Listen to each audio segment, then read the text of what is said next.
SMS a naše prvé rande.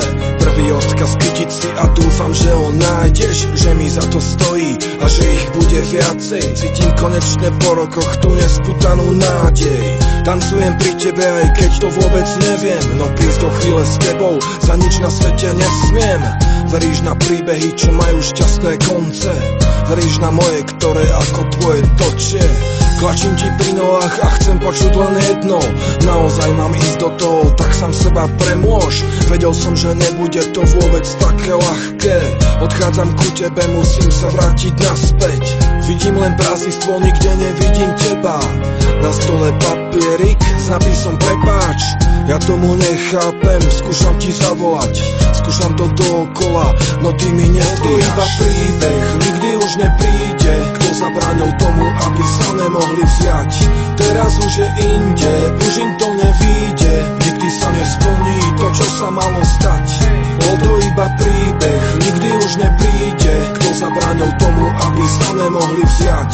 Teraz už je inde, už im to nevíde. Nikdy sa nesplní to, čo sa malo stať. Roky už ubehli a on sa teší z rodiny. Už je to zabudnuté, už je to o iných a osud musel v tomto zohrať veľmi dôležitú rolu. Keď ich potom všetkom vidí v reštaurácii a spolu. Keď už padal, vtedy cítil to, čo už nedlhé roky.